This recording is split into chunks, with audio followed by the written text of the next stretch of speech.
বাংলাদেশের সবচাইতে নিকৃষ্ট একটা দল, এটা নিষিদ্ধ হয়ে গেছে। এই দেশের জন্য এটা একটা নিয়ামত। আমার মনে হয় এদেশে 18 কোটি মানুষই প্রায় খুশি, কিন্তু কয়েকটা মানুষ একটু নারাজ হয়ে গেছে। তার ভেতরে এই উপদেষ্টা নামে কিছু মানুষ আছে যেগুলো আসলে জাতির জন্য ক্যান্সার। এই মানুষগুলোকে উপদেষ্টা বানানো ঠিক হয়নি। তারপর যে মাহফুজ আলম একজন, এই শয়তান তার নিজের কথা ঠিক রাখতে পারে নাই। যে এই কথাগুলো বলে সে শপথ নিয়েছিল, শপথ ভঙ্গ অলরেডি সে করে ফেলেছে। এই জন্য সে এখন অবৈধ উপদেষ্টা। এই কথা বললে না কেন? আরে ভাই, অন্যায় সে করবে, তার বিরুদ্ধে যদি কেউ প্রতিবাদ না করে ওর ইমানে সমস্যা আছে। উনি একটা অন্যায় করেছে অলরেডি। এই বাংলাদেশ থেকে ফ্যাসিবাদ বিদায় করার পর এটা নিষিদ্ধ করার জন্য যারা সবচাইতে বেশি ভূমিকা রেখেছিল তারা ইসলামপন্থী মানুষ। আপনি দেখেন, ইসলামপন্থী মানুষগুলোই বেশি ভূমিকা রেখেছে, আর এদের কারণে অলরেডি নিষিদ্ধ হয়ে গেছে। তো এই মানুষগুলোর মন মেজাজ অন্যদিকে কি করে ডাইভার্ট করা যায়, অন্যদিকে নিয়ে যাওয়া যায়, এই জন্য হঠাৎ করে এই অবৈধ উপদেষ্টা এই উল্টা পাল্টা বকতেছে। মানে মনে হয় মানসিক রোগী হয়ে গেছে। এই জন্য বাইরে ওনারে রাখা আমার মনে হয় ঠিক না, ওনারে পাবনায় পাঠানো দরকার। বাড়ি তো লক্ষ্মীপুরে, অত দূর থেকে পাবনা নিয়ে আসাও তো সমস্যা। এই জন্য হাত পা বেঁধে নিয়ে আসা দরকার। অন্তত 15-20 দিন রাখেন, ওই বড় বড় ইঞ্জেকশন আছে, কয়েকটা দিলে ঠিক হয়ে যাবে। কয়েকদিন আগে আমি পাবনায় গিয়েছিলাম পাগলা গারাত দেখার জন্যে। ওনারা বলছে হুজুর পাগল আর বেশি নেই, সব চলে গেছে, ভালো হয়ে হয়ে চলে গেছে। এই উপদেষ্টার ভেতরে যারা আজ অবৈধ উপদেষ্টা হয়ে গেছে, নিজেদের শপথ ভঙ্গ করে যা কথা দিয়েছিল জাতির সাথে, তারা এই কথাগুলো না রেখে অন্যদিকে যেতে চায়, ফ্যাসিস্টদের দালালি করতে চায়। এদের মনে হয় কিছু জিনিস ভেতরে দেওয়ার জন্য পাবনায় পাঠাতে হবে। আপনারা রাজি আছেন না? যদি সুযোগ পায় সামনে জাতি, আমার মনে হয় তাদেরকে পাবনাই পাঠাবে ইনশাআল্লাহ, যদি ওরা ভালো না হয়। যেহেতু স্থান কাল পাত্র ভেদে কথা বলা এটাই নিয়ম, আমি মান্ধাত আমলের কাহিনী শুরু করলাম। এখন যেটা চলছে এটার সাথে কোরআন মিলাতে হবে। আমরা যেখান থেকে পড়েছি এখান থেকেই মিলাবো ইনশাআল্লাহ। এ সাতক্ষীরা এবছরে যে কয়বার আসলাম, একটা আশার বাণী শুনিয়েছিলাম। যেহেতু নিষিদ্ধ হয়েছে এমনি হয়নি, এর পেছনে অনেক কিছু লুকিয়ে আছে। 1500 বছর আগে কোরআনে কারিমে আল্লাহ ভবিষ্যৎবাণী দিয়েছিলেন জালেমদের বিরুদ্ধে, সেগুলো সব দিনের পরে দিন ফলতেছে। কোরআনে কারিম জানিয়েছে ওয়ালা তাহসাবান্নাল্লাযীনা ওয়ালা তাহসাবান্নাল্লাহা গাফিলান আম্মা ইয়ামালুজ জালিমুন ইন্নামা নুআখিরুহুম লিয়াউমিন তাশখাসু ফীহিল আবসার। হে নবী, আপনি কি মনে করেন যে আমি জালেমদের সম্পর্কে কোনো খবর রাখি না? না, এই পৃথিবীতে সবচাইতে বেশি নজর দিয়ে রেখেছি আমি জালেমদের দিকে। এই জন্য যে লোকটা নিজের নফসের ওপরে, পরিবারের ওপরে, সমাজের ওপরে, রাষ্ট্রের ওপরে, পৃথিবীর ওপরে জুলুম যারা করেছে তারা আল্লাহর টার্গেট। কার? বলেন বলেন। তারা যে টার্গেটই নেবে না কেন, ওইটার উপরে থাকবে আল্লাহর নজর। কোরআনে কারিমে এইটা জানিয়েছে আমাদের পৃথিবীর বহু মানুষকে দুনিয়া থেকে তারা চেষ্টা চালিয়েছে আমি ওই পর্যন্ত পৌঁছাবো, কিন্তু জালেম হওয়ার কারণে ওই পর্যন্ত আল্লাহ তাদেরকে আর পৌঁছাতে দেননি। আপনি একেবারে সে আদম নবী থেকে আরম্ভ করে দেখেন, যারা জুলুম করে টার্গেট পর্যন্ত যেতে চেয়েছে তাদেরকে আল্লাহ পর্যন্ত আর যেতে দেয়নি। আদম নবীর সন্তান থেকে এটা আরম্ভ হয়েছে। আপনারা হাবিল কাবিলের কথা শুনেছেন। কোরআনে কারিমে আল্লাহ আমাদেরকে যথার্থভাবে আয়াতটা শোনাতে বলেছেন নবীজিকে। অতলু আলাইহিম নাবা বানায়ে আদামা বিল হক إذ قربا قربانا فتقبل من أحدهما ولم يتقبل من الآخر إلى آخر آية সূরা মায়েদার 27 নম্বর আয়াতে আছে। এই এদিকে তাকান, এই ছেলে, এই তোর কি, বসো বসো বসো, আর ওঠা যাবে না, 1 ঘন্টা ওইভাবে বসে থাকবে। এদিকে তাকান, কোন দিকে বসে আছেন আপনি? এদিকে তাকান, কি আশ্চর্য গো। আরে ভাই, এটা তো খুলনা বিভাগ নাকি রংপুর বিভাগ? রংপুরে গেলে না এরকম অফিস পাওয়া যায়, এই বিভাগে এরকম অফিস থাকলে হবে? এটা কি রংপুরের নাকি? ও, বাদাম বিক্রি করে, এটা অ্যাক্টিভ হয়ে থাকেন ঘন্টা খানিক। আল্লাহ পাক বলেন, নবী আপনি তেলাওয়াত করে শোনান আপনার উম্মতদের সামনে। কে তেলাওয়াত করবেন? নাবা আবনাই আদম বিল হক। নাবা মানে সংবাদ। বলেন বলেন। এই যে সংবাদ শোনার জন্য মানুষ মুখিয়ে থাকি আমরা, সংবাদের ইংরেজি যেটা, তার নাম নিউজ। এই নিউজ লিখতে 4টা শব্দ লাগে ইংরেজিতে। আপনি দেখেন এই 4টা শব্দের ভেতরে কি সুন্দর মিল করে আমার আল্লাহ দুনিয়া বানিয়েছে না? কি এত আপনার দরকার?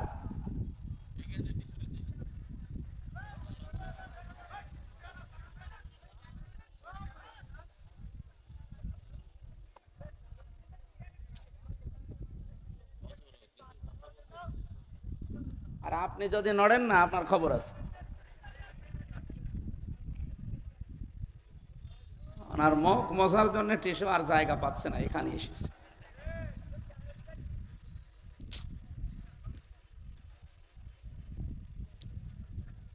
সাতক্ষীরা বাসে না, হবে না। চোখের সামনে এভাবে ডিস্টার্ব হলে আমি এইভাবে ক্লাস নিতে পারবো না ভাই। ওই যে আর একটা উঠেছে। হ্যাঁ, আমি মোনাজাত করে দিলাম। এই মাহফিল নিয়েছে কি গো? ছাতা নিয়েছে মাহফিল। কি মাহফিল হচ্ছে? একটা জিনিস বোঝাতে হলে একটা পরিবেশ লাগে না? দেন, বের করে দেন, যেগুলো আছে ভেতরে ঝামেলা করছে বের করে দেন।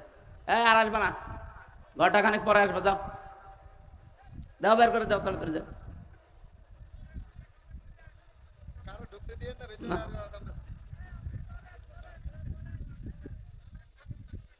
সুবহানাল্লাহ, আলহামদুলিল্লাহ, লা ইলাহা ইল্লাল্লাহ, সুবহানাল্লাহ, আলহামদুলিল্লাহ, লা ইলাহা ইল্লাল্লাহ, লা ইলাহা ইল্লাল্লাহ, মুহাম্মাদুর রাসূলুল্লাহ।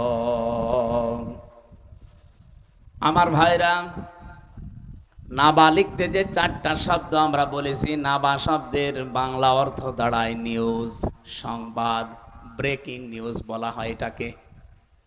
কোরআনে কারিমে নাবা নামে আল্লাহ একটা সূরাও দিয়েছেন, মহা সংবাদ নামে। এই মাত্র কোনো ঘটনা ঘটে গেছে, এরকম ঘটনাকে আরবিতে নাবা বলা হয়। আপনি ইংরেজিতে যে শব্দটা বলছিলাম নিউজ, এন দিয়ে আপনি যদি এই দুনিয়াকে ধরতে চান তাহলে নর্থ ধরবেন। এনের পরে আমরা দেখি নিউজ লিখতে ই লাগে, ই দিয়ে আপনি ইস্ট ধরবেন। এরপরে আর একটা অক্ষর আছে ডাব্লিউ, ডাব্লিউ মানে ওয়েস্ট। এরপরে শেষে আছে এস, এস মানে সাউথ। এই 4 দিকের নাম দিয়ে আমার আল্লাহ এখানে বোঝাতে চেয়েছেন, হে নবী, তামাম পৃথিবীর জন্য আমি আপনাকে নবী করে পাঠিয়েছি। বলিয়া জোহান্নাস ইন্নী রাসূলুল্লাহি ইলাইকুম জামিআ। লোকদেরকে আপনি বলেন, তামাম দুনিয়ার সব জায়গার জন্য আমি তোমাদের কাছে আল্লাহর রাসূল হয়ে এসেছি।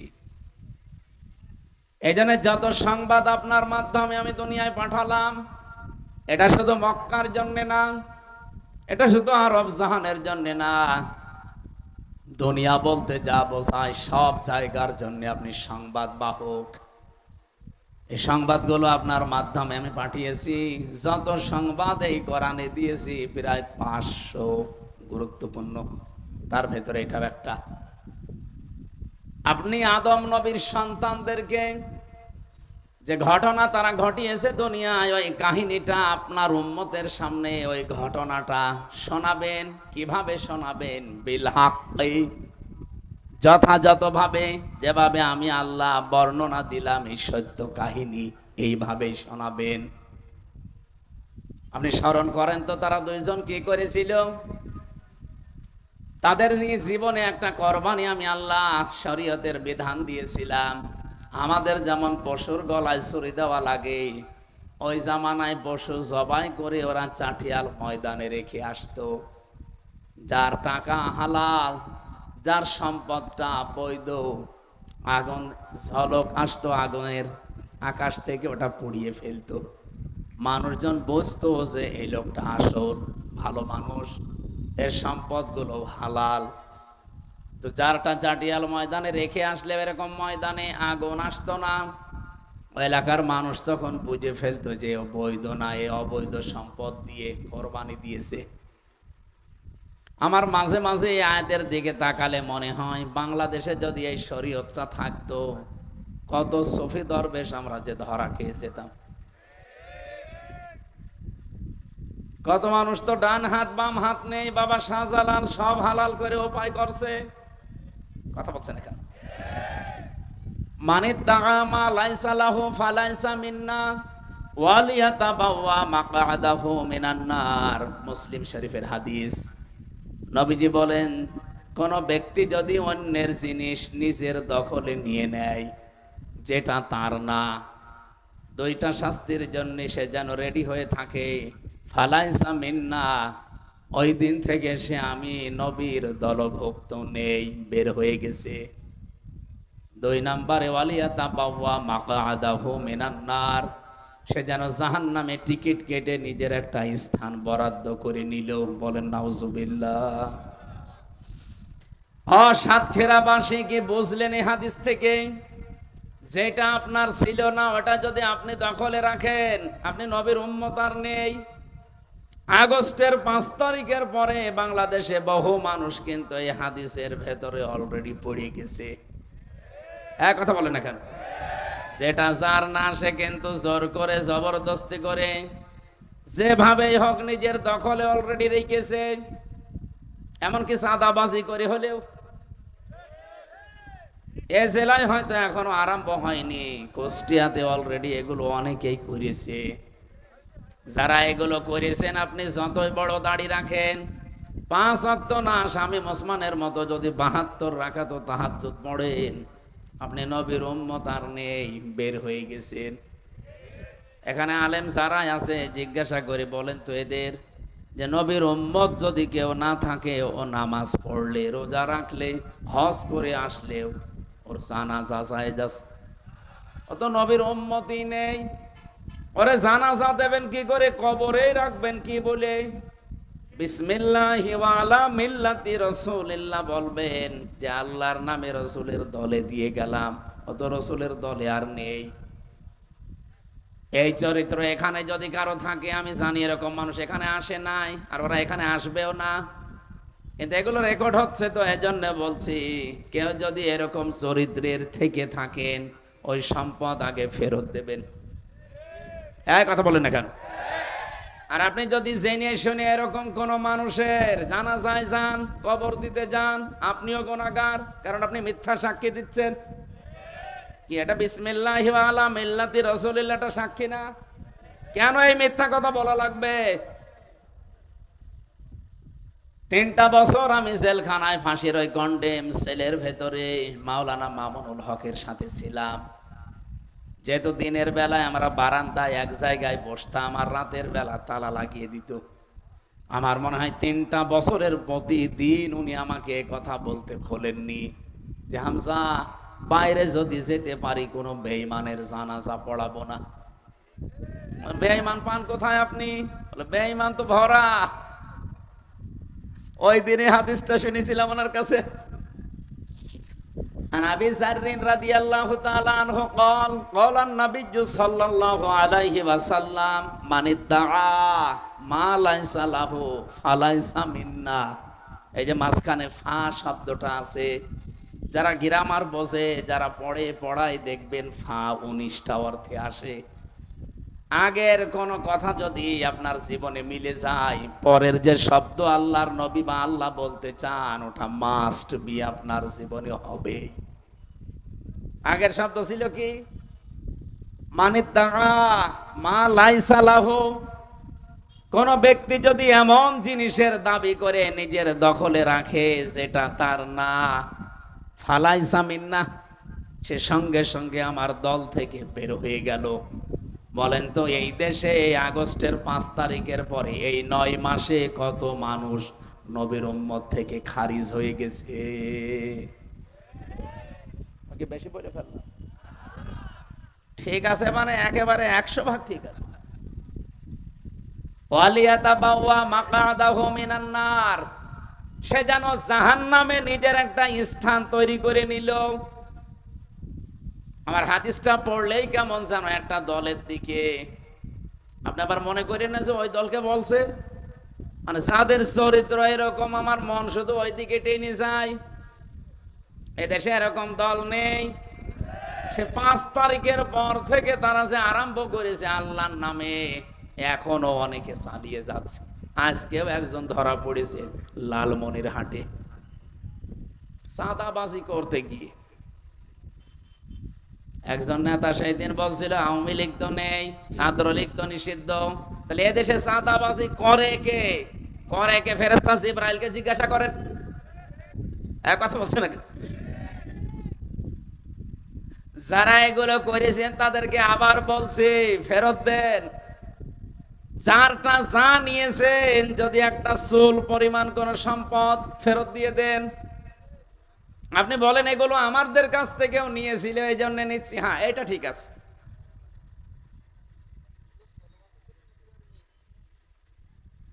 এই যে আমি পরে যে শব্দটা বললাম এইটা ঠিক আছে। এতদিন যারা আমাদের কাছ থেকে নিয়েছে, ওই জিনিস আমারই ছিল, কিন্তু আমার কাছ থেকে কেড়ে নিয়েছিল বিভিন্ন উল্টাপাল্টা কাজ করে, হয় মামলা দিয়ে, নাই মিথ্যা সাক্ষী দিয়ে, নাই ভয় দেখিয়ে। এরকম কি হয়েছে বাংলাদেশে? এ জেলায় তো আরো বেশি হয়েছে। এজন্য যে জিনিস আপনারই ছিল কিন্তু আপনি হারিয়ে ফেলেছিলেন, অন্য কেউ দখলে নিয়েছিল, অথবা অবৈধ কোনো ভাবে এসে ওইটা নিয়ে নিয়েছিল, ওটা যদি আপনি এখন আবার ফেরত পান আপনার অসুবিধা নেই। এই হাদিসের টিকার ভেতরে দেখবেন, আমি বাইরে জেলে আসতে, জেল থেকে আমি মামুনুল হকের কাছে হাদিস শুনে বহুবার শুনেছি। এটা বাইরে এসে এই হাদিসগুলো আমি মিলিয়ে 61 নাম্বার হাদিস, যতগুলো টিকা আমি দেখেছি হাদিসের, সবগুলো এই যে যা বলছি বাংলায় এইটাই আছে। বিশ্বনবী জানিয়েছেন কোন জিনিস যদি তোমারই থাকে কিন্তু এটা হাত ছাড়া হয়ে গেছে, ওইটা যদি আবার তুমি ফেরত পাও, তাহলে এই হাদিসের যে শাস্তি, সেই শাস্তির আওতা মুক্ত থাকবা। এই হাদিসের শাস্তি ছিল কি? যে আপনি নবীর উম্মত আর থাকতে পারবেন না, কিন্তু আপনার জিনিস যদি আপনি আবার ফেরত পান, তাহলে এই হাদিসের শাস্তি আপনার জন্য না। এই যে ইসলামী ব্যাংক যারা দখল করে নিয়েছিল, ওইটা যাদেরটা আবার তারা ফেরত পেয়েছে। এই কথা বললেন না কেন? না, অনেকে আবার বলছে এটাও চিন্তায় হয়ে গেছে। আপনাকে কি পাগলা কুত্তায় কামড় দিয়েছে, নাকি আপনার বিবেকের উপরে কুকুরে পেশাব করে দিয়েছে? যে ব্যাংক যাদের তারা লুট করে কি করে, তাদের ব্যাংক তারা ফেরত পেয়েছে। ইসলামী ব্যাংকে আপনার বাবার, বলেন আপনার বাবার যারা বানিয়েছিল তারা আবার ফেরত পেয়েছে। এই 15.5 বছরে যে যা হারিয়েছেন, দখল হয়ে গেছে, ওটা এখনো যদি ফেরত নেন কোনো গোনা নেই আপনার। এই সাতক্ষীরাতে যে যা উপায় করেছে অবৈধভাবে, ওটা আবার নিয়ে নেবেন যদি আপনার হয়ে থাকে। দৈন্যের কোন জিনিস চুল পরিমাণও অবৈধভাবে নিজের দখলে রাখা যাবে না। কথা বোঝা গেছে না? হযরতে আদম নবীর সন্তানের কাহিনীটা কেন আল্লাহ যথাযথভাবে শোনাতে বললেন একটু খেয়াল করে শোনেন। এখানে আমাদের জন্য একটা শিক্ষা আছে। এই দুইজন ভাই, তারা হাবিল আর কাবিল, এরা ময়দানে, চাটিয়াল ময়দানে রেখে এসেছে জবাই করে পশু। যারটা হালাল ছিল, যার ভেতরে তাকওয়া ছিল, সেটা কবুল হয়ে গেছে পুড়ে, কিন্তু যেটা কবুল হয়নি এ উল্টা দিকে গেছে। ও ডাক দিয়ে বলে, হ্যাঁ আমারটা হয়। ওই সময় হাবিল নামে যে সন্তানটা, সেও কিন্তু হাত প্রসারিত করতে পারত, তার গায়েও শক্তি ছিল। 15.5 বছরে যারা এই দেশের ইমানদারদের উপরে, বিশেষ করে যারা ইসলামপন্থী, এই মানুষগুলোর উপরে যা করেছেন, এই মানুষগুলো কিন্তু অতটুকু না পারলেও কিছুটা করতে পারতো। কিন্তু আমরা তো কোরআনে কারিমের কাহিনী সে জন্মের পর থেকে শুনেছি।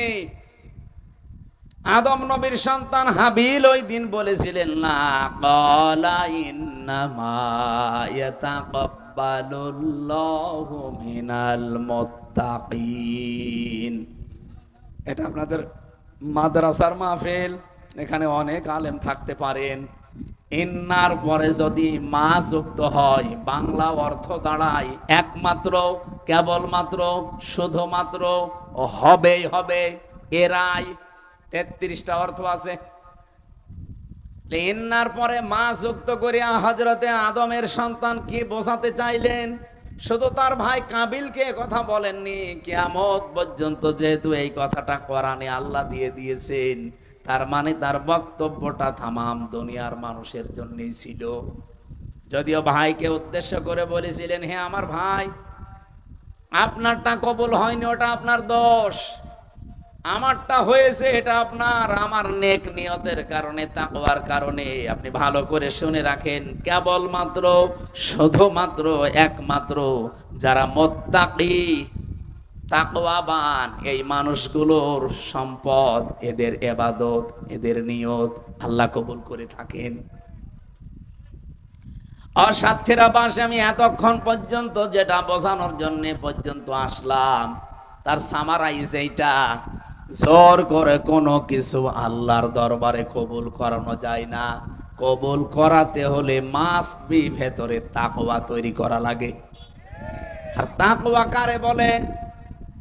আমাদের এই উপমহাদেশে আমরা অনেকে আছি যারা তাকওয়া বুঝি শুধু পোশাকের তাকওয়া, লেবাসের না। শুধু লেবাস আর পোশাকের তাকওয়া আসল না, মাস্ট বি এগুলো লাগবে। কিন্তু নবীজি তাকওয়া বলার সময় বলেছিলেন, তাকওয়া হা হোনা, তাকওয়া এখানে থাকে। মানুষের অন্তরে যদি আল্লাহ ভীতি তৈরি না হয়, যেহেতু এই জায়গায় ইঙ্গিত দিলেন কেন? এখন বিজ্ঞান প্রমাণ করে দেখছে, মানুষের এই 3.5 হাত বডির ভেতরে একটা গোস্তের টুকরা আছে। আলা ইন্না ফিল জাসাদি মুদগাতুন ইদা সালুহাত সালুহাল জাসাদু ওয়া ইদা ফাসাদাত ফাসাদাল জাসাদু আলা ওয়াহিয়াল কলব। জেনে রাখো, সাবধান, প্রতিটি মানুষের 3.5 হাত বডির ভেতরে একটা গোস্তের টুকরা আছে।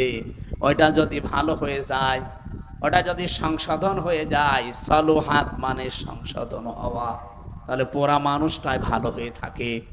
আর ওইটা যদি একবার খারাপ হয়ে যায়, নষ্ট হয়ে যায়, ফাসাদাত ফাসাদাল জাসাদু। ফাসাদ দিলেন কেন? ফাসাদ মানে শুধু বিশৃঙ্খলা না, ফাসাদ মানে শুধুমাত্র অশান্তি না, ফাসাদ মানে নষ্ট হয়ে যাওয়া, ফাসাদ মানে অযোগ্য হয়ে যাওয়া, ফাসাদ মানে অবৈধ হয়ে যাওয়া। যেটা যেখানে রাখা দরকার ওই জায়গায় থাকার যোগ্যতা যদি তার না থাকে, ওইটাকে আমরা বলি নষ্ট হয়ে গেছে, অবৈধ হয়ে গেছে। এই যে মুরগির মুরগির পেটের নিচে যে 8টা 10টা ডিম আমরা দেই, সবগুলো থেকে কি বাচ্চা হয়? হয়তো 2-3টা নষ্ট হয়ে যায়, তখন মুরগি নিজে ওই যেগুলো নষ্ট, ওগুলো পা দিয়ে মুখ দিয়ে ফেলে দেয়, কারণ ওখানে থাকার জন্য একটা আলাদা যোগ্যতা লাগে। মুরগি যে তাপটা তার দেহ থেকে, শরীর থেকে এই ডিমগুলোর উপরে ছাড়বে, নষ্ট জিনিসের উপরে সে ছাড়তে পারে না।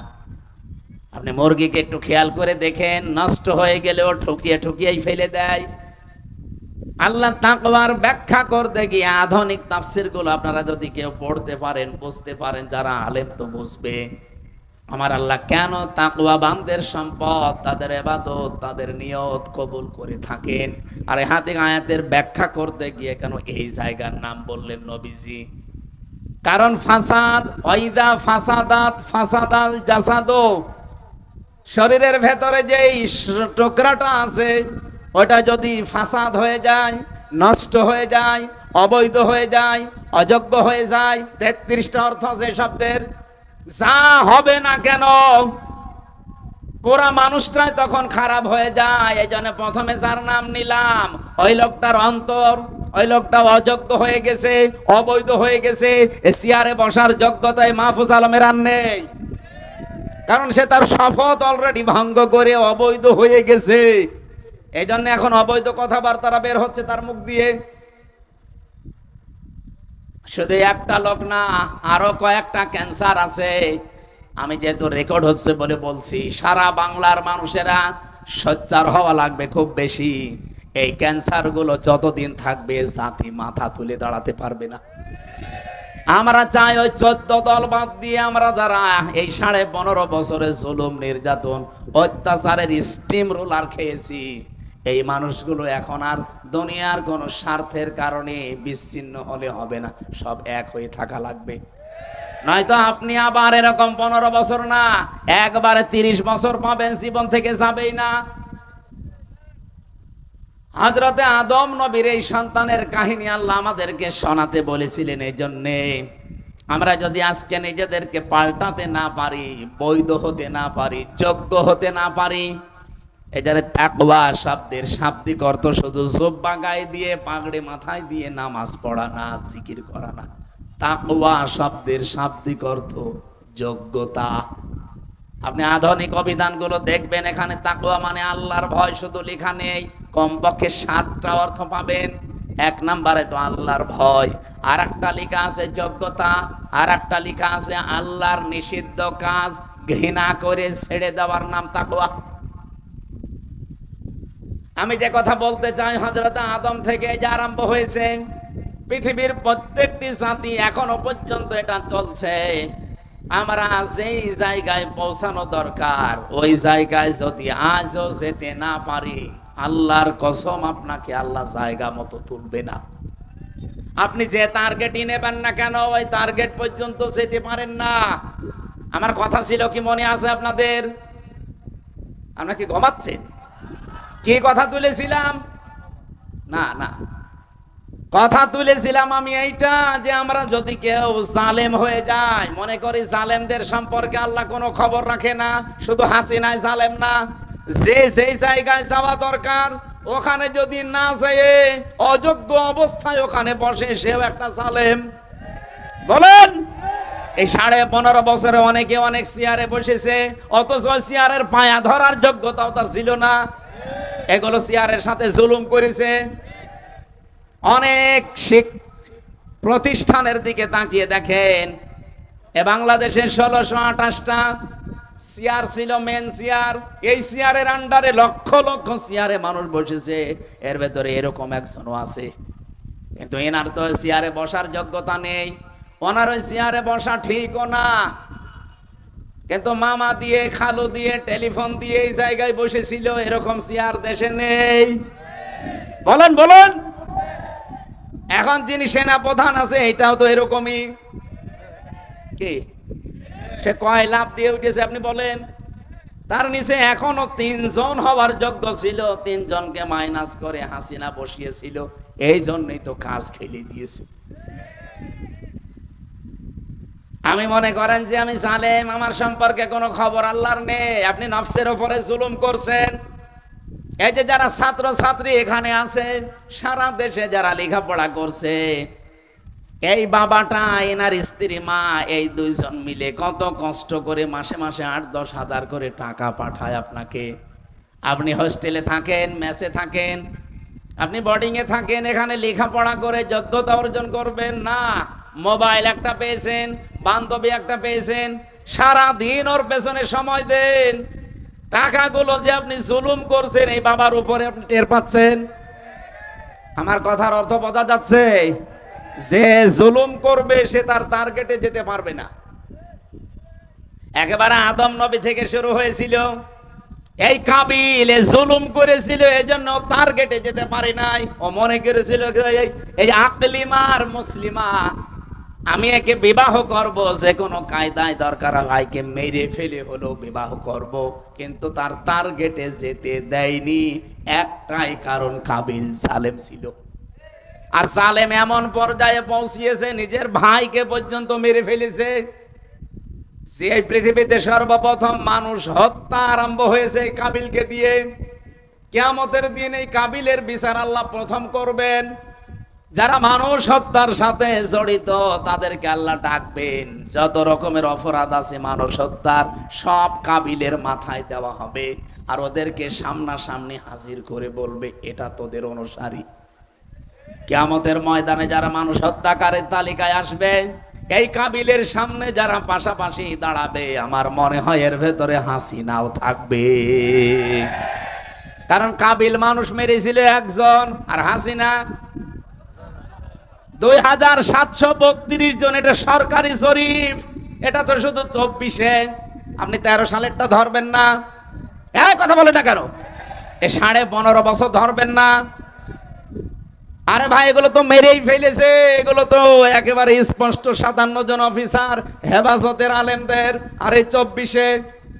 কিন্তু বাকি যেগুলো আয়না ঘরে মেরেছে, আমি নিজে রিমান্ডে দেখেছি। আমারে বলছিল মাটির নিচে নিয়ে, যে এখানে যারা আমাদের কথা শোনে না তাদেরকে আমরা কারেন্টের শর্ট দিয়ে এই ড্রেন দিয়ে চালিয়ে দেয়, মাছের খাবার হয়ে যায়। আমার বিশ্বাস হচ্ছিল, কারণ আমি এমন জায়গায় পৌঁছিয়েছি যেখানে ছলছল আওয়াজ হচ্ছিল পানির। আমার মনে হয় ওরা বহু মানুষকে 15.5 বছর এই কাজ করেছে। রিমান্ডের 10 দিন আমি জানতাম না যে আমি আসলে কোথায় আছি, কি করছি, এখন কয়টা বাজে, কিসের নামাজ পড়বো, কিচ্ছু জানি না। শুধু একটা আওয়াজ পেতাম, পানি পড়লে যেভাবে আওয়াজ হয় সল সল, এই আওয়াজ হতো। আর আমার মাঝে মাঝে মনে হতো আমি এমন একটা জায়গায় আছি যার পাশ দিয়ে কোনো ড্রেন আছে। পরবর্তীতে আমাকে সিসি ক্যামেরায় দেখিয়েছে, কারণ এমন জায়গায় নিয়ে এই কানের ভেতরে হাতটা পেছনে দিয়ে, পায়ের সাথে বেড়ি লাগিয়ে, মাথায় কালো কাপড় দিয়ে, কাপড়টা পরবর্তীতে নিয়ে যেয়ে খুলে দেয়। কিন্তু গোপন কোন অফিসার যদি আসে তখন আর খোলে না। এই 3 বছরের ভেতরে যে আয়না ঘরে ছিলাম, যে কয়দিন আমি দেখেছি, ওই গুরুত্বপূর্ণ সময়গুলোতে ওরা গোপন অফিসারকে আমার দেখতে দেয়নি। ওরা কালো কাপড় দিয়ে চোখ বেঁধে রাখতো। কিন্তু বাকি যে সময়গুলো ছোটখাটো অফিসার আসতো, যখন চোখটা খুলে দিয়ে বলতো আপনি এখনো আছেন, জীবিত আছেন এবং ডাঙ্গায় আছেন। কিন্তু ডাঙ্গায় মানে ওটা মাটির নিচে ঘর। সিঁড়ি দিয়ে মানুষ কোথায় ওঠে বলেন বলেন? আর সিঁড়ি দিয়ে যদি আপনাকে নিচে নামায়, আমার সিঁড়ি দিয়ে নিচতলা থেকে আবার নামায় তো নিচে, তার মানে মাটির নিচে। আর আমার নিচেরা বলতো, যা যা লিখে দিচ্ছি এগুলো যদি আদালতে না বলেন, তাহলে আপনাকে এরকম শর্ট দিয়ে মাটির সাথে মিশিয়ে দেব, অথবা মাছের খাবার হয়ে যাবেন। আমি এমনি ওই সময় ছোট মানুষ, কয় বছর আমার বয়স, এখনই 33, ওই সময় ছিল মনে হয় 29। এই বয়সে একা একা সব জালেমরা একেবারে ধারে ধারে বসে আছে সব, আর আমি একা। কত নিরপরাধ, মানে কত কি অসহায়, কত অসহায় লাগে নিজেকে। একটু নিজে দাঁড় করান তো ওই জায়গায়। আপনি মনে করেন আমি ওই জায়গায় আছি, কেমন লাগে আপনার দেখেন তো।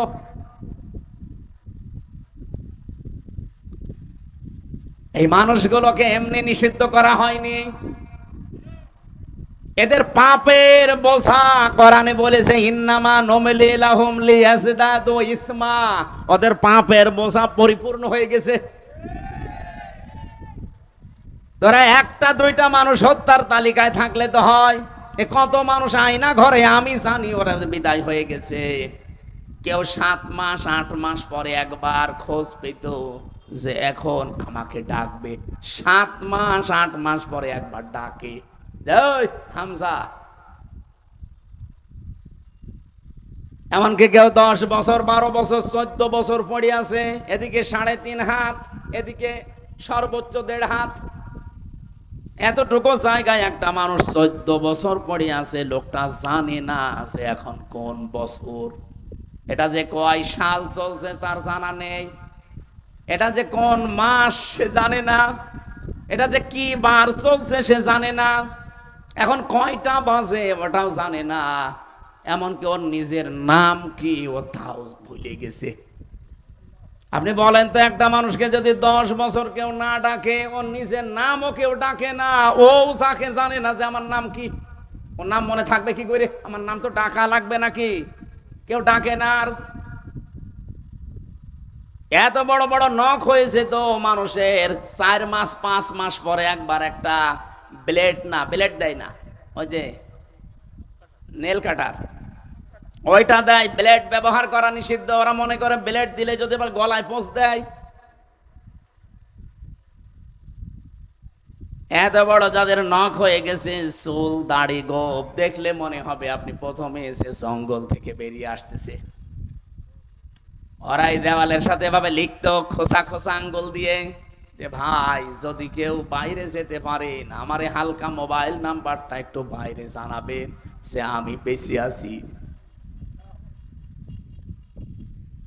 এভাবে কত মানুষ হত্যা করেছে আয়না ঘরে।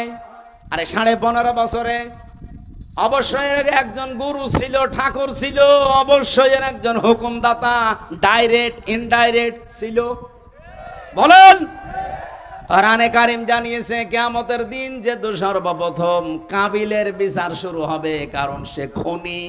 আর এই খনির সামনে কিয়ামত পর্যন্ত যত খনি আছে তাদেরকে হাজির করা হবে। আমার মনে হয় কিয়ামতে কাবিলের সামনে হাসিনাও থাকবে। এই জন্য কাবিলের আশা আমার আল্লাহ পূরণ করেনি। ও যে পর্যন্ত যাবে ও পর্যন্ত আল্লাহ তারা যেতে দেয়নি, ওকে আল্লাহ পরবর্তীতে ধ্বংস করে দিয়েছে। এখান থেকে কি বুঝলেন আপনি? এই পৃথিবীর নিয়মটা এই, কেউ যদি জুলুম করে, জুলুম করলে আল্লাহ তাকে ওর জায়গা পর্যন্ত যেতে দেয় না, তাকে আগেই লেজ কেটে দেয়। এই জন্য ইন্না শানিয়াকা, বলেন বলেন, ইন্না শানিয়াকা হুয়াল আবতার, হে নবী ওরাই নির্বংশ হয়ে যাবে। বাস্তবতা এইটাই দেখেছি। সূরা হুদের তাফসীর পড়তে গিয়ে পেয়েছিলাম এই পৃথিবীতে একটা মানুষকে আজরাইল জান কবজ করতে এসে আজরাইল পর্যন্ত কেটে ফেলেছিল। কে? সাদ্দাত। এই সাদ্দাদের জান কবজ করতে যেদিন সর্বপ্রথম আসবে, ওই দিন আল্লাহর অর্ডার ছিল ওর মার জান কবজ করো। ওই যে সাগরের ভেতরে ভাসছিল, ওই দিন তাকে তার মাকে জান কবজ করে নিয়ে যাবার সময় ফেরেশতা আজরাইল কেঁদে ফেলেছিল যে মাসুম বাচ্চাটা এ সাগরের ভেতরে তক্তায় ভাসতেছে, এই অবস্থায় যদি তার মাকে এখন আমি নিয়ে চলে যাই, এ বাচ্চার কি হবে?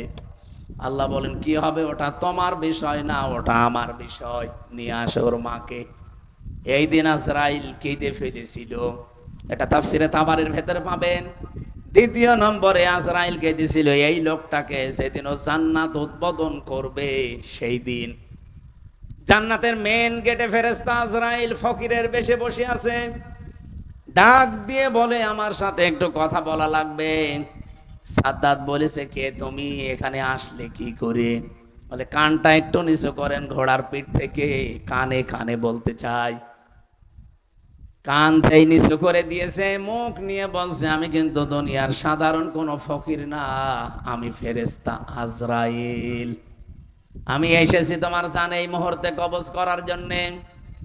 সাদ্দাত ওই দিন বলেছিল ফেরেশতা আমার একটু সময় দাও, আমি 20 বছর কষ্ট করে 22,000 শ্রমিক কাজে লাগিয়ে আমার আয়ত্তে যত সোনা রূপা ছিল সব কিছু জান্নাতের ভেতরে সাজিয়েছি, শুধু আমি একটু এক নজর দেখবো আর চলে আসবো, এরপরে জানটা কবজ করে নিও।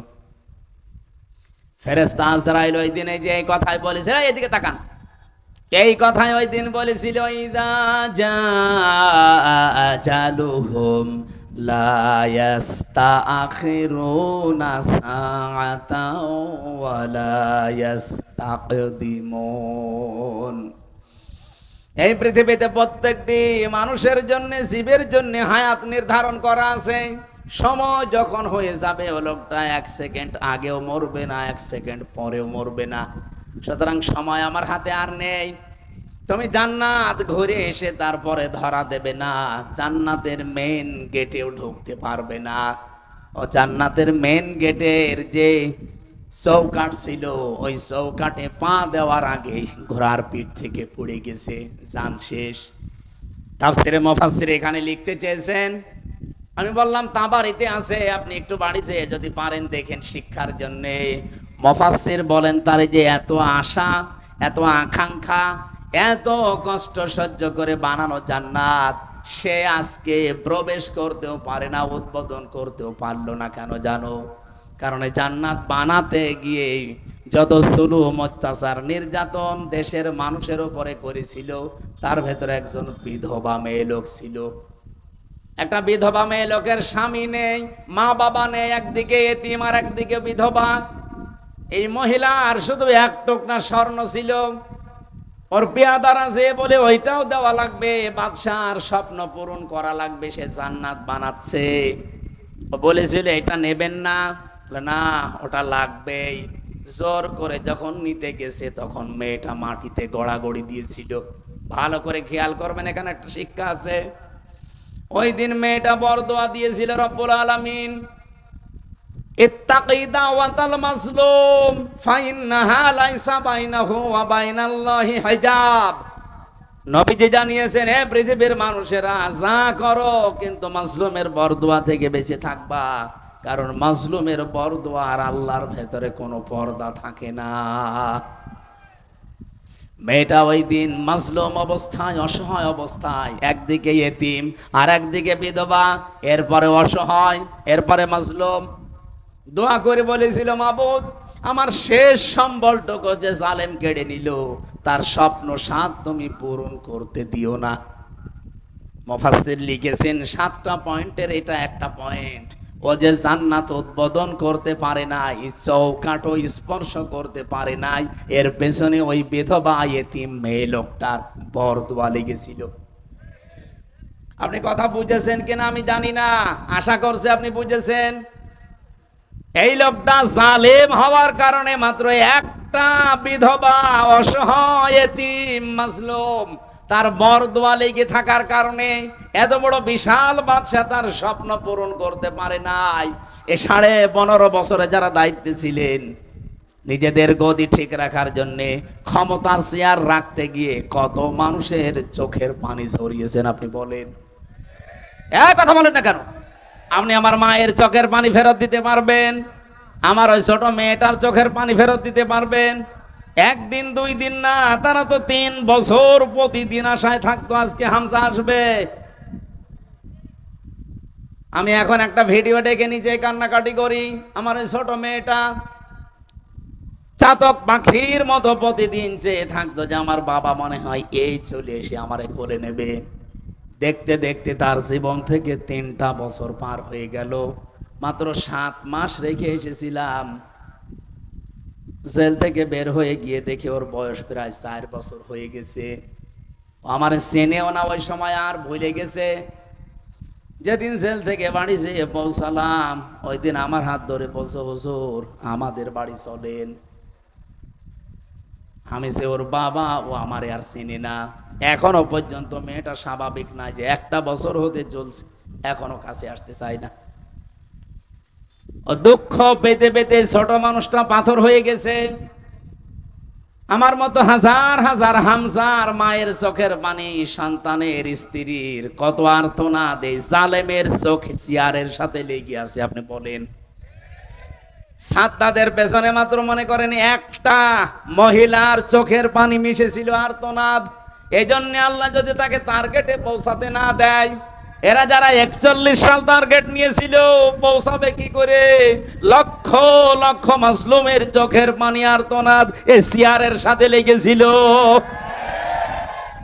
আল্লাহ বলেন আলাহুম আযাবুম মুহিন, এই যে ইন্নামা নুমলি লাহুম লিয়াজদাদু ইসমা আলাহুম আযাবুম মুহিন, ওদের পাপের বোঝা যখন একেবারে ছাড়িয়ে যায়, পরিপূর্ণ হয়ে যায়, আমি আল্লাহ তখন ওদেরকে অপমানজনক শাস্তির ভেতরে ফেলে দেই।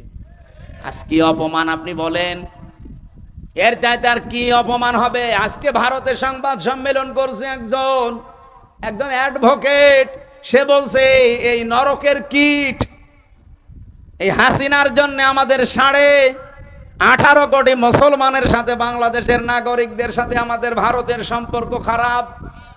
মোদিকে বারবার বলছি ওকে যেন এদেশে আর রাখা না হয়। দুনিয়ার কেউ ওকে নেয়নি, আমেরিকা নেয়নি, ব্রিটেন নেয়নি, রাশিয়া নেয়নি, ওরে আমরা নেব কোন দুঃখে?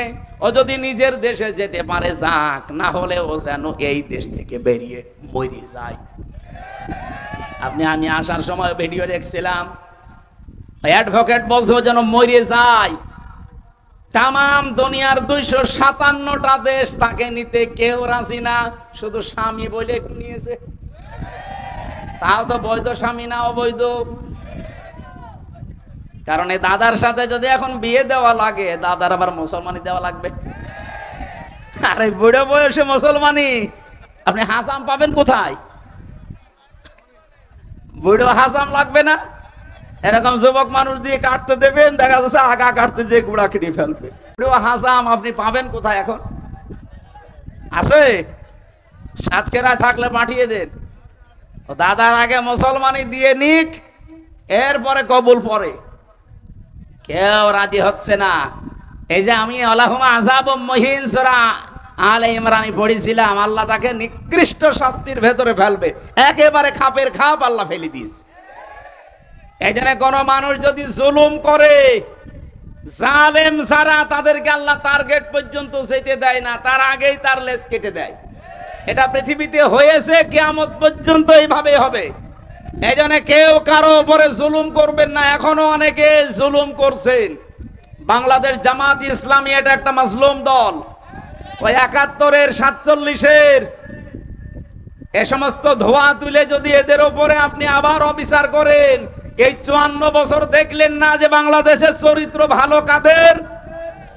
এই কথা বলেন না কেন? ওই 71-এর আগের গণগান বাদ দেন। এই দেশে রাজাকারের তালিকা দিয়েছিল না? এই কথা বলেন না কেন? 1000 তালিকার ভেতরে আপনি দেখেন, এই যে আমার কাছে তথ্য আছে, রিপোর্ট করা একেবারে, কারা কারা কি করেছে আমি রিপোর্ট করে এনেছি, আমি নিজের বানিয়ে বলছি না। তালিকায় পেয়েছিলাম জামাত ইসলামের মাত্র 37 জন, তার ভেতরে 13 জন মরে গেছে। বিএনপির আছে 1024 জন, আওয়ামী লীগের আছে 8060 জন, আর অন্যান্য দলে আছে, জাতীয় পার্টি বা অন্যান্য দল মিলে 879 জন।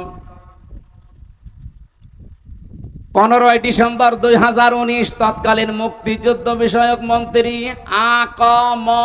অকর্মা মুজাম্মেল এই তালিকা প্রকাশ করে। স্বাধীনতার প্রায় 49 বছর পরে জানতে পারলাম যে আসল রাজাকার কারা, এবং রাজাকারের তালিকায় যে ইন্টারনেটে আছে, আপনি নামিয়ে নেন। 2 দিন আগে প্রকাশ পেয়েছে আওয়ামী লীগের তৈরি করা মন্ত্রী মুক্তিযুদ্ধ বিষয়ক, সেটাই অকর্মা মুজাম্মেল। এই শয়তানও নাকি মুক্তিযুদ্ধ ছিল না, এও নাকি ভুয়া মুক্তিযোদ্ধা। আমি যে মাহফুজ আলমের নাম নিয়ে বললাম অবৈধ উপদেষ্টা, এমনি বলি নাই। এই শয়তান কি বলেছে আপনি আজকে দেখেছেন? সেই 71, সেই 47 ওগুলো টেনে আনতেছে। আরে ভাই, ওগুলো মানুষ এখন আর খায় না।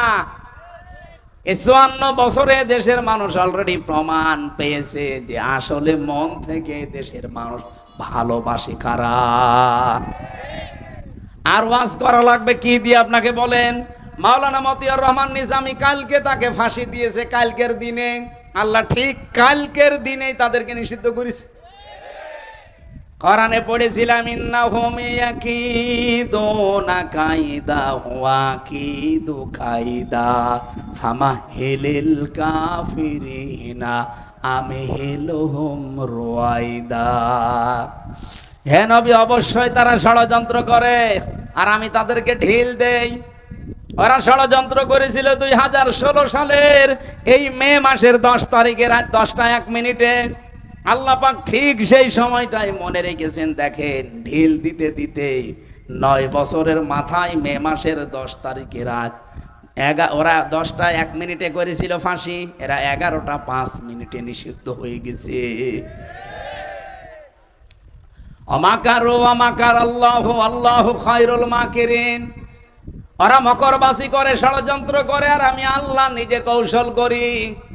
এ পৃথিবীতে উত্তম কৌশলীকে।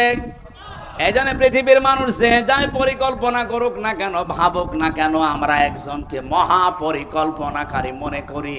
ওনার উদ্দেশ্য আলাদা।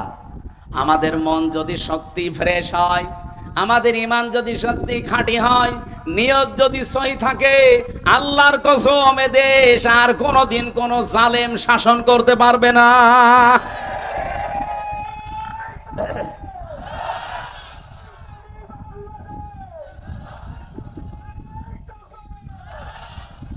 আপনারা যদি মন খারাপ করেন যে না, নাম বললো কেন, আরে ভাই, এটা প্রমাণ বাংলাদেশে অলরেডি হয়ে গেছে।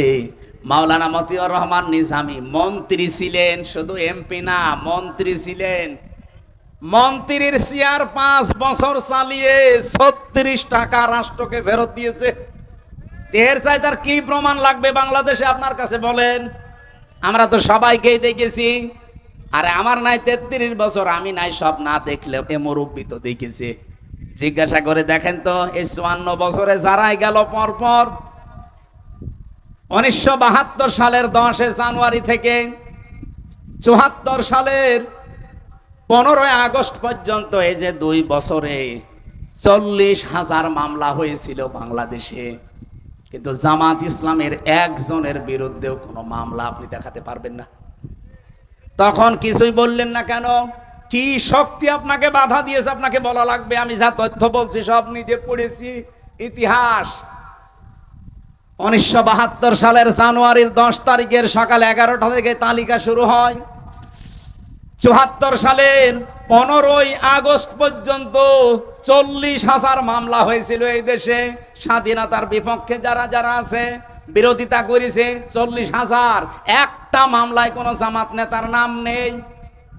আপনি যদি দেখাতে পারেন বলেন, আমি ইতিহাস থেকে পড়ে বলছি। কই, তখন আজ পর্যন্ত কেউ কথা বলে নাই। হঠাৎ করে ওই পুরাতন ইস্যুর সামনে নিয়ে আসতেছেন। আপনার কোনো মতলব আছে? আপনার মতলব এইটাই, এত বড় ফ্যাসিস্ট, এত একটা জানোয়ার মার্কা দল যারা নিষিদ্ধ হয়েছে, তাদের পেছনে যারা কলকাঠি নাড়িয়েছে তারা ইসলামপন্থীরা।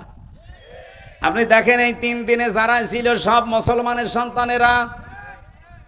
হঠাৎ করে আজ জাতির মন মেজাজ কথা চিন্তা অন্যদিকে ঘোরানোর জন্য এই মাহফুজ আলম নামে যে অবৈধ উপদেষ্টা, একে লাগিয়েছে। অবশ্যই কেউ এর পিছনে আছে। আমরা চাই এরকম যারা ক্যান্সার আছে, অবৈধ উপদেষ্টা, যারা নিজেদের কমিটমেন্টগুলো ঠিক রাখতে পারে না, যা তারা শপথ করেছিল ঠিক রাখতে পারে না, তারা এই দেশের উপদেষ্টা পরিষদে থাকার যোগ্য না। এই অবৈধগুলোকে নামিয়ে দেন। যারা দেশপ্রেমিক, দেশকে যারা সত্যি ভালোবাসবে জীবন দিয়ে, এই যে পাকিস্তানের যারা বনিয়ান মারসুসের পরে পাকিস্তান আজ দাঁড়িয়ে গেছে। বনিয়ান মারসুস, এটা কোরআন থেকে সূরা সফের 4 নম্বর আয়াত থেকে নেওয়া।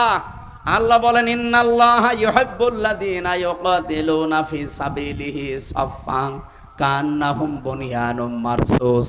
অবশ্যই আমি আল্লাহ ভালোবাসি যারা সীসা গলা প্রাচীরের মতো আমি আল্লাহর জন্য জিহাদের ময়দানে সশস্ত্র দাঁড়িয়ে যায়। এখানে শুধু দাঁড়িয়ে যাওয়া না, সশস্ত্র দাঁড়ানোর কথা আছে।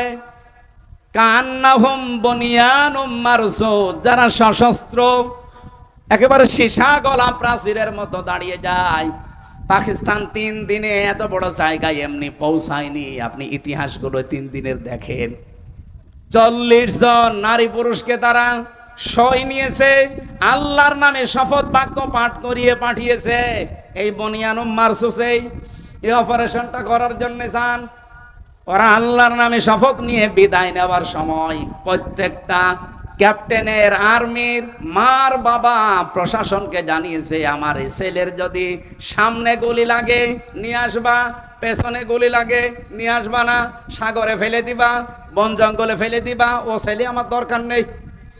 40 জনকে ঠিক কোরআনের এই আয়াত মেনে ওরা পাঠিয়েছে, ওরা সব ঠিক মতো আঘাত করে আবার ফিরে এসেছে, একটাও মরে নাই। 40 জনের সব ফেরত এসেছে।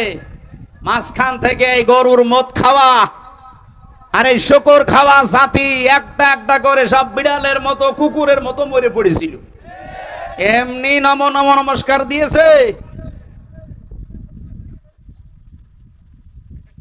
নিয়ত যদি সত্যি আপনার ভালো থাকে, বিজয় দেওয়ার মালিক পৃথিবীর কেউ না, বিজয় দেওয়ার মালিক কে? ওয়ালা তাহিনু ওয়ালা তাহজানু ওয়া আনতুমুল আ'লাউনা ইন কুনতুম মুমিনিন। এখানে আলেম না আপনি? শব্দটা আয়াত, কোরআনের আয়াত, এটা কিন্তু আরবি গ্রামার অনুযায়ী ঠিক নেই। একে জিজ্ঞাসা করে দেখেন, ওয়ালা তাহিনু ওয়ালা তাহজানু, ভয় পেও না, চিন্তা করবা না, ওয়া আনতুম আ'লাউনা ছিল, মাঝখানে আলিফ লাম লাগিয়ে দিলেন আল্লাহ কেন? আরবি গ্রামার আমরা যারা পড়ি, পড়াই, বুঝি, বোঝাচ্ছি মানুষদেরকে, জিজ্ঞাসা করে দেখবেন গ্রামার অনুযায়ী বালাগাত মান থেকে আয়াতটা ভুল। কারণ মুবতাদা যদি সবসময় মারেফা হয়, খবর হবে বিপরীত নাকেরা, অথচ আল্লাহ আনতুম এটা মুবতাদা, এটা মারেফা, আ'লাউনা এটা খবর, অথচ আলিফ লাম দিয়ে এটাও মারেফা করে দিলেন। আরবি গ্রামারে বলা হয় খবর যদি কোনো সময় মারেফা হয়ে যায় তাহলে ইফিদুল হাসরা, হাসরের ফায়দা দেবে, বাংলা অর্থ দাঁড়াবে হবে, শেষে হস্যাই লাগাতে হবে, না তো আপনি অর্থ মিলাতে পারবেন না। আল্লাহ বলেন কোনো চিন্তা নেই, কোনো ভয় নেই, বিজয়ী তোমরা হবে যদি মুমিন হতে পারো। ওদের ভেতরে যে ঈমান ছিল আর ওদের যে আকাঙ্ক্ষা ছিল, 3 বছর 9 বছর লাগে নাই, মাত্র 3 দিনে আল্লাহ তাদেরকে বিজয় দিয়ে দিয়েছে। যে সৈন্যটা মরেছে পাকিস্তানের ক্যাপ্টেন, তার বাবা বলেছিল যদি সামনে গুলি লাগে নিয়ে আসবা, পেছনে লাগলে নিয়ে আসবা না, তাকে নিয়ে আসার পরে মাটি দেবে। ওর বাবা বলেছে দাঁড়ান, আমি বলেছিলাম না আমার ছেলেকে নিয়ে আসবেন না যদি পেছনে গুলি লাগে? বলে চাচা আফসোস করবেন না, আপনার ছেলের গুলি পেছনে একটাও লাগে নাই, সামনে গুলি লেগেছে 22টা। এরকম মন নিয়ে বাংলাদেশে এখন হাজার হাজার ওইরকম ক্যাপ্টেন দাঁড়িয়ে আছে। যতই মিথ্যাচার করেন, যতই উল্টা পাল্টা দোষ লাগিয়ে দেন, কিচ্ছু করতে পারবেন না। এ দেশ ইনশাল্লাহ ইসলামের হাতে চলে আসবে। আমি আন্দাজে কিচ্ছু বলি না ভাই। আগস্টের 5 তারিখের আগের রিপোর্ট, এই দেশে মাত্র 100 জনের 15 জন বলতো আমরা এ দেশে ইসলাম চাই। এই কথা বলছে না কেন? আপনি জরিপগুলো দেখেন, আন্তর্জাতিক যে জরিপ আছে, 100 জনের মাত্র 15 জন বলতো আমরা ইসলাম চাই। এখন 100 জনের 77 জন বলছে আমরা এ দেশে রাষ্ট্রীয়ভাবে ইসলাম চাই। আওয়ামী লীগ এমনি নিষিদ্ধ হয়েছে, 100 জনের 77 জনে চলে গেছে। 66 জন ছিল 1 তারিখে, আজকে কয় তারিখ? 11 তারিখ। মাত্র এই 10 দিনের ব্যবধানে 77 জন হয়ে গেছে। আপনি আর কিছুদিন যেতে দেন, আমার তো মনে হচ্ছে বাংলাদেশের 100 জনের 100 জন মানুষ বলবে আমরা এই দেশে ইসলাম চাই। আজকের আলোচনার বিষয় যেহেতু বলেছিলাম গিরিপথ, আমি জালেমদের ওই বিষয় আর গেলাম না। আমি আশা করি আপনারা বুঝেছেন, কেউ যদি জুলুম করে তাকে টার্গেটে যেতে দেয় না কে? কারণ সে টার্গেট কার? আল্লাহ। এটা আছে সূরা 25 নম্বর পারা 6 নম্বর পৃষ্ঠা 13 নম্বর লাইনের 42 নম্বর আয়াতে আছে, ইন্নামাস সাবিলু আলাল্লাযিনা ইয়াজলিমুনান নাস। অবশ্যই আমি আল্লাহ মামলা দেব তাদের বিরুদ্ধে যারা মানুষ হয়ে মানুষের উপর জুলুম করে। সুতরাং আগামীতে যারা চেয়ারে বসবেন, কারা আসবেন আমরা জানি না, জুলুম করবেন না, আপনিও কিন্তু টার্গেট হয়ে যাবেন কার? আর আল্লাহর টার্গেটে পড়লে যত 41 সাল 71 সাল টার্গেট নেন, জীবনেও পর্যন্ত সেইতে বলেন বলেন। সুতরাং জালেমদের সম্পর্কে আল্লাহর খবর আছে না নেই? আমরা আল্লাহর ওপর ওটা ছেড়ে দিলাম। আজ বাংলাদেশে বহু মানুষ এমন এখনো পর্যন্ত মনে করে যে আমি নামাজ পড়ি, রোজা রাখি, পাগড়ি গাই, পাগড়ি পরি, আমি তাহাজ্জুদের নামাজ পড়ি, দান সাদকা করি, এই তো হয়ে গেল। আবার দলদারি করা লাগবে, আবার ওই কঠিন পথে যাওয়া লাগবে। আল্লাহ সেইটাই জানিয়েছেন, সফল হতে চাও উলাইকা আসহাবুল মাইমানা, যদি সৌভাগ্যশালী হতে চাও, সফল হতে চাও, এই উপরে বর্ণিত কয়েকটা কাজ জীবনের সাথে মিলিয়ে নাও। আল্লাহ রাব্বুল আলামিন কয়েকটা নিয়ামতের কথা আমাদের প্রথমে স্মরণ করিয়েছেন, এরপরে দিয়েছেন ফালাকতা হামাল আকাবাতা ওমা আদরাকা মাল আকাবা। আমি যাব ব্যাখ্যায়, আগে দেখি কয়েকটা নিয়ামত। আলাম নাজআল লাহু আইনাইন ওয়া লিসানা ওয়া শাফাতাইন ওয়া হাদাইনাহুন নাজদাইন। রাব্বুল আলামিন বলেন, মানুষকে আমি কি দুইটা চোখ দেইনি? আলাম নাজআল লাহু আইনাইন, দুইটা চোখ কি আমি দেইনি? চোখ কেন দিয়েছেন আল্লাহ? শুধু দেখার জন্যে? আল্লাহ রাব্বুল আলামিন চোখের জন্য যত কথা কোরআনে কারিমে দিয়েছেন, দুইটা আরবি আমি চোখের ব্যাপারে পেয়েছি। চোখ দিয়ে মানুষ যেহেতু দেখে, দেখার গুরুত্বপূর্ণ আরবি হচ্ছে নাজারা আর রা। রা মানে নরমাল ভাবে কোনো কিছু দেখা, আর নাজারা মানে গবেষণা করে দেখা। আল্লাহ দুইটা ব্যাখ্যা এখানে দিতে চেয়েছেন। মানুষকে একটু চিন্তা ভাবনা করে না তার চোখটা নিয়ে, যে কি দিয়ে আমি আল্লাহ চোখটা বানালাম? বিজ্ঞান এখন প্রমাণ করছে আমাদের এই চোখের ভেতরে পুরাটাই পানি। পুরাটাই কি? পাঁচটা জিনিস আপনি এর ভেতরে এখন পাবেন। চোখ খোলেন, এর ভেতরে মনি আছে, লেস আছে, লেন্স আছে, ইকুয়াল আছে, ডিফ ইকুয়াল আছে। পৃথিবীতে আল্লাহ চোখের ভেতরে ছোট্ট একটা কালো জায়গা তৈরি করে রেখেছেন। এত বড় একটা ছোট্ট ক্যামেরা, ওই কালো জায়গাটা বিজ্ঞান এখন জানিয়েছে তামাম দুনিয়া যদি আপনি চোখ দিয়ে একবারে দেখেন, এরপর ওই কালো জায়গাতে আরো জায়গা ফাঁকা থাকবে। তামাম দুনিয়াও যদি দেখেন, এরপরও জায়গা ফাঁকা থাকবে। চোখে আল্লাহ এমন লেন্স লাগিয়ে দিয়েছেন। আল্লাহ বলেন, মানুষকে একটু নজর করে না তার এই চোখের দিকে? কত কিছু আমি তাকে দেখার সুযোগ করে দিয়েছি। তাকাও আমার আসমানের দিকে, জমিনের দিকে। আফালা ইয়াতাদাব্বারুনাল কুরআনা মা আলা কুলুবিন আকফালুহা। সর্বোপরি আমার কোরআন কি তারা একটু দেখে না, ভাবে না, চিন্তা করে না? তার মানে এটা দেখলেই তো আপনি চিন্তা করবেন, ভাববেন। এটা দেখে না, এটা চিন্তা করে না, ভাবে না, নাকি ওদের অন্তর তালাবদ্ধ হয়ে গেছে?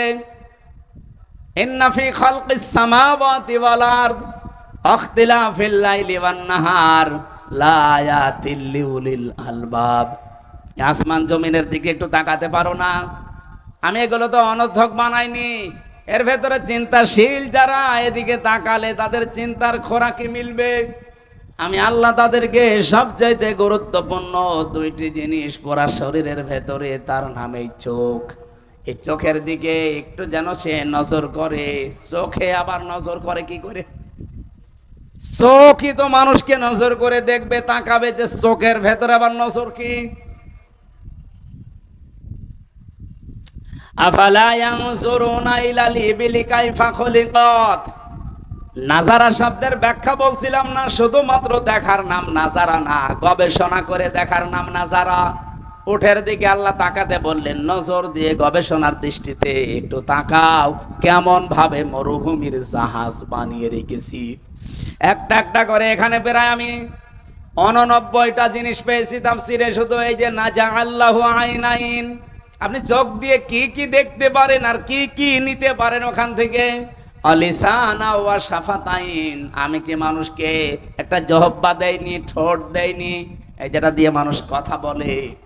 বিজ্ঞান এখন প্রমাণ করছে জহব্বার ভেতরে আমার আল্লাহ 4500 আচ্ছাদন স্তর দিয়ে রেখেছে। আপনি যদি 4500 খাবার একবারে জহব্বার উপরে দিতে থাকেন, একটার পরে একটা, জহব্বা স্বাদ নিতে নিতে বলতে পারবে এইটার এই স্বাদ, এইটার এই স্বাদ।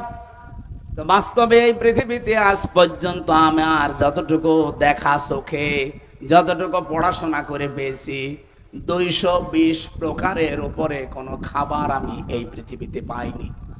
শুধু বাংলাদেশ না, বিশ্বের বহু দেশে আল্লাহ আমার এই ছোট বয়সে ঘুরিয়েছে। ছোট মাত্র 220 প্রকার খাবার আমি আজ পর্যন্ত পেয়েছি, এর উপরে আমি আর পাইনি। সাতক্ষীরায় যত নামি দামি রেস্টুরেন্ট হোক, হোটেল হোক, বলেন তো সর্বোচ্চ কত প্রকার খাবার রান্না হয়?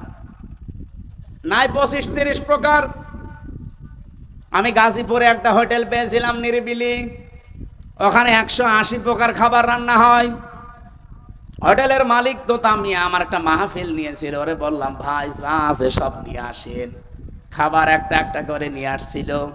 এটা কি? কাঁঠালের পাতা ভর্তা। কাঁঠালের পাতা ভর্তা করে একটা তরকারি বানিয়ে দিয়েছে। এইটা কি? বাঁশের পাতা ভর্তা। মানে কায়দা কৌশল করে করে বিভিন্ন জিনিস দিয়ে ওইটা ভর্তা করে দেয়। এরকম যত রকমের মাছ আছে, যত রকমের ডিম আছে, শুধু মুরগির ডিম, হাঁসের ডিম, পাখির ডিম না, যত রকমের ডিম হতে পারে সব ডিম ওর কাছে পাবেন। যত রকমের মাছ আছে ওই হাওড় এলাকায়, কিশোরগঞ্জের, ওই সবও নিয়ে আসে। যত রকমের গোশত পাওয়া যায় জায়েজ যেগুলো সব রান্না করে। সব মিলে আমি ওর ওই যে জায়গায় খাবার বিছিয়ে রাখে একটা একটা করে গণনা করে দেখেছি 180 প্রকার। এর উপরে আর বলছে আমরা আর পারি না। আর পাবেন কোনে? আর আপনি কাঁঠালের পাতা ভর্তা করে তরকারি বানিয়ে দিচ্ছে, আপনি আর পাবেন কোথায়? অথচ আল্লাহ ঝট্টায় কয়েক ইঞ্চি জহব্বার ভেতরে আচ্ছাদন স্তর দিয়েছেন কত? আল্লাহ লিসান এমনি দিয়েছেন, লিসানা ওয়া শাফাতাইন। আমি কি মানুষকে জহব্বা একটা দেইনি যেটা দিয়ে সে কথা বলে? ঠোঁট দিয়েছি। শুধু জহব্বা থাকলেই কথা বলতে পারবে না, ঠোঁট থাকা লাগবে। এই জন্য ঠোঁট কাটা যাদের, ওদের কথা স্পষ্ট হয় না। কি কথা বলছে না কেন? ঠোঁট কাটা যাদের, এমনকি জহব্বা যদি কারো একটু ছোট হয়, কথা বেঁধে যায়, গোংড়ানো ভাব হয়। আল্লাহ বলেন তোরটা তো ওভাবে ছোট করিনি, তোর ঠোঁট আমি কেটে দেইনি। ঠোঁট দিয়েছি 2টা, জহব্বা দিয়েছি একটা, কথা বলার মতো যোগ্যতা দিয়েছি। এমনকি অনেকের ঠোঁট আছে, জহব্বা আছে, সব পরিপূর্ণ মাপ আছে, কিন্তু কথা বলতে পারে না। বাক শক্তি আল্লাহ রুদ্ধ করে দিয়েছে। তো যাদের দিয়েছে আল্লাহ তাদেরকে নিয়ামতটা স্মরণ করিয়েছেন। ওয়াহাদাইনাহুন নাজদাইন। আমি তোদের জন্য 2টা পথ বাতলিয়ে দিয়েছি, ঘোষণা দিয়েছি, একটা ভালো একটা মন্দ। এই পথগুলোর কথা বলতে বলতে আমার আল্লাহ এবার আলোচনার ধরন পাল্টিয়ে ফেলেছেন।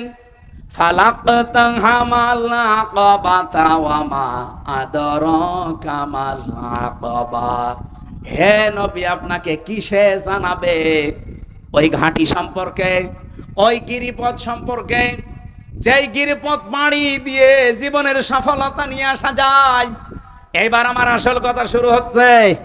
বাংলার মানুষ সহ বিশ্বে যারা শুনতেছেন, যদি সফল হতে চান, শুধু নরম কাজ, আমি নামাজ পড়ি, রোজা রাখি, জিকির আজকার করি, দান সাদকা করে, টুপি মাথায় দেয়, আমার তো হয়ে গেছে না।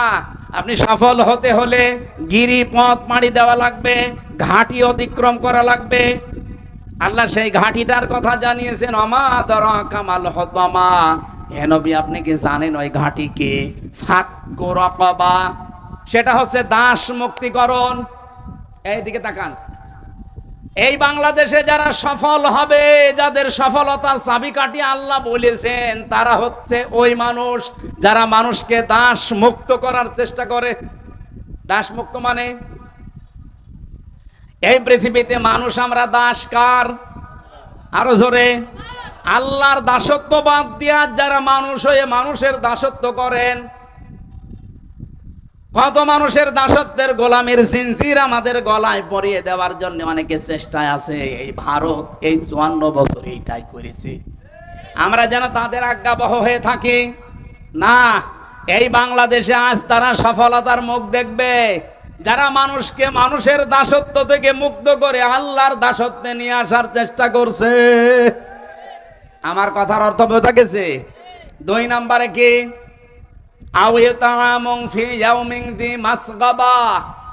যে মানুষগুলো এই পৃথিবীর ময়দানে এতিমের মুখে খাবার তুলে দেওয়ার জন্য ব্যস্ত, এতিম মানে শুধু মা বাবা নেই, এরা এতিম না, অসহায় মিসকিন এতিম যারা, এদেরকে খাবার পৌঁছিয়ে দেওয়ার জন্য যারা কর্মসূচি নেয়। এই যে তাপদাহ চলছে আজ বাংলাদেশে, অলরেডি 45 ডিগ্রি চলছে আপনার সাতক্ষীরায়, মংলায় চলছে 49 ডিগ্রি সেলসিয়াস, কুষ্টিয়ায় চলছে 43।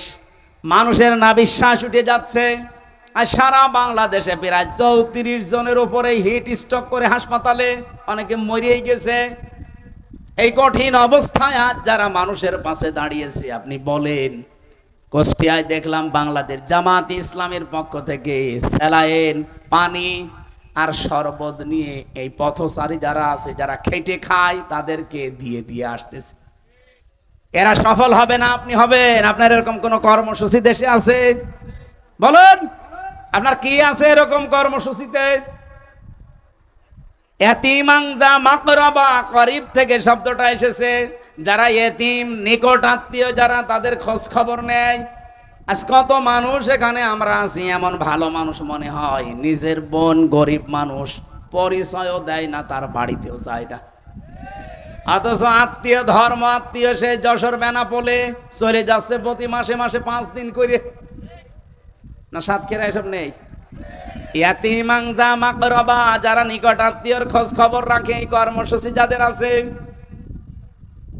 আও মিসকিনাং যা মাতরাবা, এই যে তুরব থেকে এসেছে এটা, যারা ধুলি মলিন, যারা অসহায় দুস্থ, চেহারা দেখলেই মায়া লাগে, যারা আজ ফুটপাতে কাটায়, যারা স্টেশনে থাকে, যারা টিনের নিচেও জায়গা পায় না, খড় দিয়ে মাথা গুজে থাকে, এই মানুষগুলোর কাছে যারা পৌঁছায় তাদের অভাব দূর করার জন্যে, এই 5টা কর্মসূচি যাদের জীবনে আছে, আল্লাহ পাক বলেন সুম্মা কানা মিনাল্লাযীনা আমানু ওয়া তাওয়াসাউ বিস-সাবরি ওয়া তাওয়াসাউ বিল মারহামা। এদের আরো কিছু কাজ আছে, তারা ঈমান আনে আর আমলে সালেহ করে, ভালো ভালো কাজ যেখানে পায় ছুটে যায়। আরে ভাই, শুধু নামাজ পড়ায় যদি ভালো কাজ হতো, তাহলে ইসলামী অর্থনীতি এটা আপনার কোন বাবা দেখবে? আপনি বলেন। আপনি নামাজ পড়ে আসলেন 2 রাকাত, সওয়াব পেয়েছেন মনে করেন 1000, ওইদিকে আপনি সুদের টাকা ছড়িয়ে রেখেছেন। ইসলামী অর্থনীতি না থাকার কারণে আপনি কারবার করছেন সোনালী ব্যাংকে, রূপালী ব্যাংকে, অগ্রণী ব্যাংকে, চৈতালি ব্যাংকে, যত রকমের ব্যাংক এই দেশে আছে। যাকাত ভিত্তিক অর্থনীতি কায়েম হওয়ার আগ পর্যন্ত সবগুলো সুদ। কথা বলেন না কেন? একবার যদি কেউ সুদের টাকা খায়, যদি 4 আনা পরিমাণ হয়, মায়ের সাথে জেনা করার গুনাহ হয়। আপনি এদিকে নামাজ পড়ে পেলেন 1000 সওয়াব, মায়ের সাথে জেনা করার গুনাহ নিয়ে যদি সামনে আসেন, আপনার সওয়াব দেওয়া দূরের কথা, থাপ্পড় দেবে না? আমরা তো এইটাই চাচ্ছি। আমরা সফল হতে চাইলে কোরআনে বর্ণিত এই কর্মসূচি হাতে নেওয়া লাগবে। এই বাংলাদেশে প্রায় 73টা দল, যেই দল এই 5টা কর্মসূচি হাতে নিয়েছে তারা সফল হবে, এ ঘোষণা কার? আরো জোরে বলুন। তারা ধৈর্য ধারণ করবে, অতাওয়াসাউ বিস-সাবরি ওয়াতাওয়াসাউ বিল মারহামা, এবং একে অন্যকে দয়ার্দ হওয়ার উপদেশ দেবে। এই যে এত কিছু হয়ে যাওয়ার পরে বহু মানুষ আমাদেরকে বলেছিল, যা যা হয়েছে ওইটা আপনারা ওরকম কোপা শামসু হয়ে যান না। আমিরে জামাত প্রথমে এই ঘোষণা দিয়েছিল, ওয়াতাওয়াসাউ বিল মারহামা, আমরা দয়ার্দ। হ্যাঁ, অপরাধ যে করেছে সে শাস্তি পাবে। কেউ যদি ফাঁসির কাস্টে যাওয়ার মতো অপরাধ করে, তাকে ফাঁসি দিয়ে দেন। কিন্তু কোনো অপরাধ না করে বিনা অপরাধে কেউ যেন শাস্তি না পায়, আমরা মাফ করে দিলাম। সাধারণভাবে এইটা বোঝাতে চেয়েছিলেন এই মারহামার ব্যাখ্যা দিয়ে, আর উল্টা পাল্টা কথা তার নামে লাগিয়ে এই ভুয়া সাংবাদিক কিছু আছে, হলুদ সাংবাদিক যারা আছে, তারা এর কথাকে উলট পালট আগে পরে লাগিয়ে জাতির কাছে কালার করার চেষ্টা করেছে। এই 5টা কর্মসূচি আপনারা আরো বিস্তারিত দেখবেন। আমি রাত 12টার পরে এমনি কথা বলি না, 11টার পরে তুলেছেনই আপনারা রাত 10:50-এ, 11টা, এখন 12:20 বাজতেছে, আর ঠিক হবে না। আমার লিখিত কিছু বই ছিল জেলখানায় লেখা মেয়েদের ওপরে, দাম্পত্য জীবনের সমস্যা এবং তার সমাধান। যদি পান এগুলো নিয়ে যান ওই গাড়ি থেকে, ওই যে ওখানে আছে, মেয়েদের জন্য লেখা আছে, আদর্শ নারীও আছে, যদি পারেন নিয়েছেন। সফলতার জন্য যে কথা কোরআন থেকে বলেছে, আল্লাহ আমাদেরকে এই দলে শামিল হওয়ার তৌফিক দিন, আমিন।